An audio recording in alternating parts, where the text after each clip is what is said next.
नमस्कार मित्रांनो, मी क्रांतीवर वेलकम करतो आपल्या स्टडी विथ क्रांतीवर या यूट्यूब चॅनलवर. आजच्या व्हिडिओमध्ये आपण SSC, RRB, TCS आणि IBPS या कंपन्यांनी घेतलेल्या मॅथ या विषयाचे प्रिव्हियस इयर क्वेश्चनची सिरीजमधला पार्ट 6 बघणार आहोत. चला तर सुरू करूया. प्रश्न आहे, जोड स्तंभलेखात राहुल, निकिता व विकासने चाचणी मालिकेत मिळवलेले गुण दर्शवले आहे. म्हणजे या चार्टमध्ये जे गुण दर्शवलेले आहे निकिता, राहुल आणि विकासचे, त्यांनी टेस्टमध्ये किती मार्क मिळवले ते, तर त्यानुसार खालील कोणते स्टेटमेंट बरोबर आहे हे विचारलं आहे याच्यामध्ये. तर विकास याच्यामध्ये काय म्हणते, चाचणी मालिकेत निकिताने राहुल व विकासपेक्षा जास्त गुण मिळवले आहे. म्हणजे याचे आपल्याला टोटल मारावं लागेल आधी, त्यानंतर हे कोणते स्टेटमेंट बरोबर आहे ते सेट करावं लागेल. तर विकास हे जे आहे हे आहे विकासचे आहे. तर ह्याच्यामध्ये किती 60 मार्क, इथे किती 50 मार्क, इथे 60 मार्क आणि इथे 80 मार्क. तर किती झाले आला 6 6 12 12 8 20 20 आणि 5 25, म्हणजे विकासचे किती झाले 250 मार्क. आणि सेकंड नंबर कोण आहे निकिता. निकिताच्या इथे किती आहे 40 मार्क, इथे किती आहे 60, इथे किती आहे 80 आणि इथे आहे 60. म्हणजे 6 6 12 12 8 20 आणि 4 24, म्हणजे 240 मार्क निकिताला मिळाले. आणि राहिला कोण राहुल. राहुलला इथे मिळाले 70, इथे 70, इथे 50 आणि इथे 40. 7 आणि 7 14 आणि 4 18, 18 आणि 5 23, म्हणजे 230 इथे मिळाले आहे. तर आता स्टेटमेंट वाचू आपण. चाचणी मालिकेत निकिताने राहुल आणि विकासपेक्षा जास्त गुण मिळवले आहे म्हणते. सर्वात जास्त गुण मिळवले आहे विकासनी. निकिताने म्हटलं आहे विकासपेक्षा जास्त, म्हणजे हे स्टेटमेंट काय आहे, पहिलं चूक आहे. दुसरं काय म्हटलंय, विकासने राहुल आणि निकितापेक्षा कमी गुण मिळवले आहे म्हणते. तर विकासने तर सर्वात जास्त मिळवले आहे, हे सुद्धा स्टेटमेंट चूक. चाचणी मालिकेत निकिता व राहुलने विकासपेक्षा जास्त गुण मिळवले आहे म्हणते. विकासपेक्षा जास्त, तर विकासचे सर्वात जास्त आहे म्हणून हे सुद्धा चूक. आणि चौथं स्टेटमेंट आहे, चाचणी मालिकेत निकिता व राहुल या दोघांनी विकासपेक्षा कमी गुण मिळवले आहे. हे स्टेटमेंट बरोबर आहे, कारण की विकासचे किती आहे 250 विकास, 240 निकिता आणि 230 राहुल.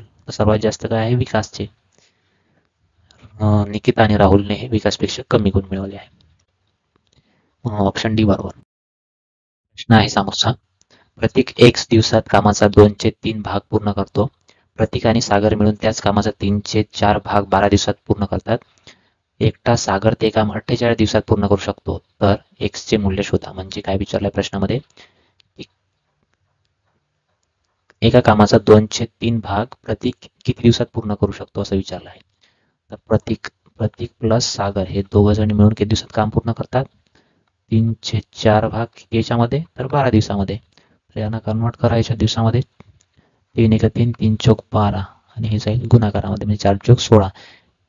प्रतीक आणि सागर हे दोघं मिळून 16 दिवसात पूर्ण करतात. आणि सागर हा किती दिवसात पूर्ण करतो, तर हा करतो 48 दिवस. याचा LCM किती होईल 48, 16 त्रिक 48 आणि 48 एक 48, म्हणजे याची एफिशियन्सी किती आहे 1, तर याची किती होईल 2. तर काय म्हटलं आहे, कामाचा 2/3 भाग, म्हणजे पूर्ण काम किती आहे 48, 48चा 2/3 भाग, 2/3 भाग गुणेला 2, कारण की एफिशियन्सीने करायला लागेल ना त्याला. तर किती होईल, हे 2 कटले, 16 त्रिक 48 बरोबर 16 दिवस.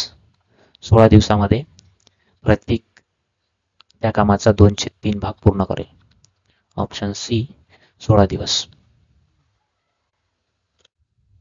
समोरचा प्रश्न आहे, सध्या ए आणि बी च्या वयोगटातील गुणोत्तर 3:4 आहे. 6 वर्षानंतर ए चे वय 26 वर्ष होईल, तर सध्या बी चे वय किती आहे म्हटले. ए आणि बी यांच्या वयाचे गुणोत्तर किती आहे 4:3. त्याच्यामध्ये 6 वर्षानंतर ए चे वय किती होईल 26 वर्ष.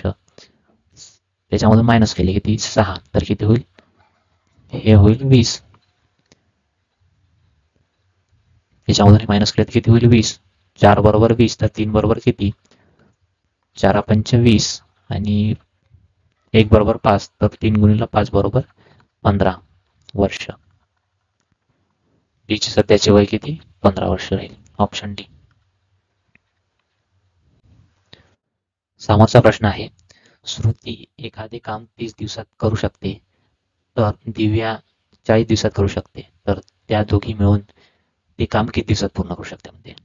श्रुती किती दिवसात करते 30 दिवस आणि दिव्या करते 40 दिवसामध्ये. याचा दोघांचा एलसीएम काढा. किती होईल 4 त्रिक 12, म्हणजे 120. याची एफिशियन्सी 4, याची 3, श्रुतीची 4, दिव्याची 3. 4 आणि 3 7, दोघी मिळून 7 एफिशियन्सीने काम करते. याला मग डिवाइड करा पूर्ण कामाला. किती होईल? 7 1 7, 7 आणि 5 12, 7 7 49, 1/7 म्हणजे 17 1/7 दिवसामध्ये ते पूर्ण करू शकते. ऑप्शन सी 17 1/7 दिवस मध्ये ते दोघे मिळून काम पूर्ण करू शकेल. शेवटला प्रश्न आहे.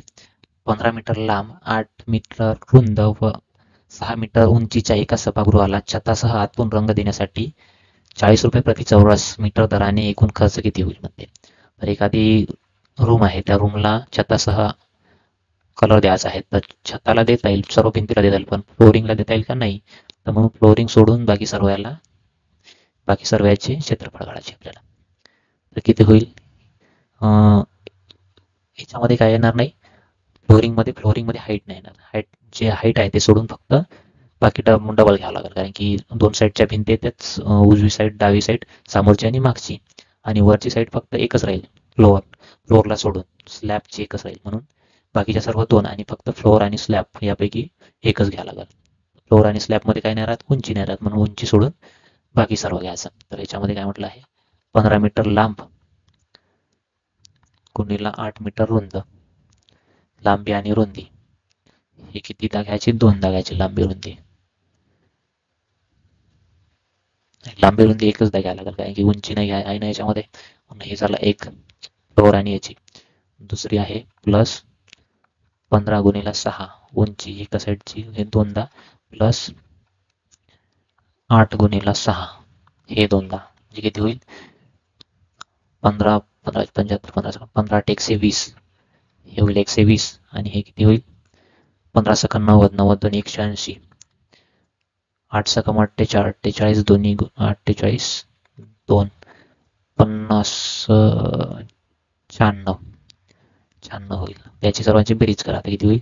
120 प्लस 180 प्लस 96, 6 8 2 10 आणि 9 19 हा चालला 1 396 गुणिला किती रुपये दराने आहे? तर 40 रुपये. असं गुणाकार करा. हा 0, 4 चौक 16, 6 चौक 24 4, हा 4 2, 9 चौक 36 37 38 8, हा 4 3, 4 3 12 आणि 3 15, 15,840 रुपये तेवढा खर्च होईल त्याला. Option C 15,840. Thanks for watching. Video आवडल्यास व्हिडिओला लाईक करा. चॅनलवर नवीन असाल तर चॅनलला सबस्क्राईब करा आणि व्हिडिओ मित्राला शेअर करा. धन्यवाद.